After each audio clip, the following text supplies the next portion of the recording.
Good evening. We are going to continue My Father's Dragon by Ruth, Stiles, Gannett. Chapter 6 is called My Father Meets a Rhinoceros. My father soon found a trail leading away from the clearing.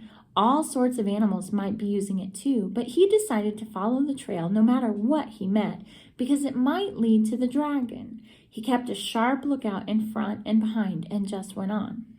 Just as he was feeling quite safe, he came around a curve right behind the two wild boars. One of them was saying to the other, "Did you know that the tortoises thought they saw Monkey carrying his sick grandmother to the doctor's last night? But Monkey's grandmother died a week ago, so they must have seen something else. I wonder what it was." "I told you there was an invasion afoot," said the other boar, "and I intend to find out what it is. I simply can't stand invasions." Neither, said a tiny little voice. Me neither. And my father knew that the mouse was there too. "Well," said the first boar, "you search the trail up this way to the dragon. I'll go back down the other way through the big clearing, and we'll send Mouse to watch the ocean rocks in case the invasion should decide to go away before we find it." My father hid behind a mahogany tree just in time, and the first boar walked right past him. My father waited for the other boar to get a head start on him, but he didn't wait very long, because he knew that when the first boar saw the tigers chewing gum in the clearing, he'd be even more suspicious. Soon the trail crossed a little brook, and my father, who by this time was very thirsty, stopped to get a drink of water. He still had on his rubber boots, so he waded into a little pool of water and was stooping down when something quite sharp picked him up by the seat of his pants and shook him very hard. "Don't you know that's my private weeping pool?" said a deep, angry voice. My father couldn't see who was talking because he was hanging in the air right over the pool, but he said, "Oh, no, I'm so sorry. I didn't know that everybody had a private weeping pool." Here's the picture right there. "Everybody doesn't," said the angry voice, "but I do because I have such a big thing to weep about, and I drown everybody I find using my weeping pool." With that, the animal tossed my father up and down over the water. What is it that you weep about so much?" asked my father, trying to catch his breath, and he thought of all the things he had in his pack.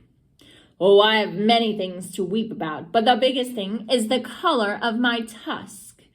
My father squirmed every which way, trying to see the tusk, but it was through the seat of his pants where he couldn't possibly see it. "When I was young Rhinoceros, my tusk was pearly white," said the animal, and then my father knew that he was hanging by the seat of his pants from a rhinoceros's tusk. "But it has turned a nasty yellow-gray in my old age, and I find it to be very ugly. You see, everything about me is ugly, but when I had a beautiful tusk, I didn't worry so much about the rest. Now that my tusk is ugly too, I can't sleep at nights just thinking how completely ugly I am, and I weep all the time. But why should I be telling you these things? I caught you using my pool, and now I'm going to drown you." "Oh, wait a minute, Rhinoceros," said my father. "I have some things that will make your tusk all white and beautiful again. Just let me down, and I'll give them to you."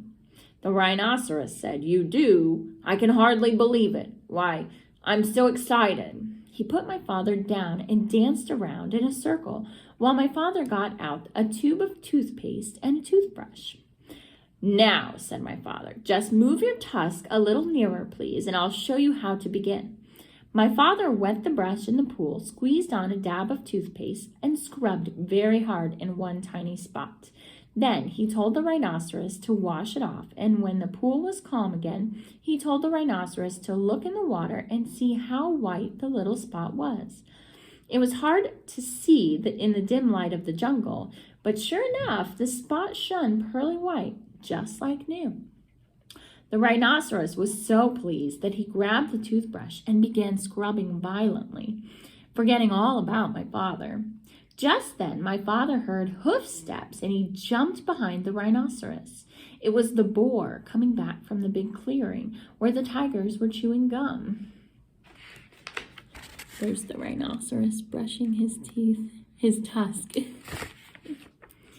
The boar looked at the rhinoceros and at the toothbrush and the tube of toothpaste, and then he scratched his ear on a tree.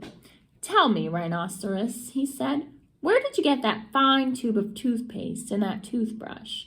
"Too busy," said the rhinoceros, and he went on brushing as hard as he could.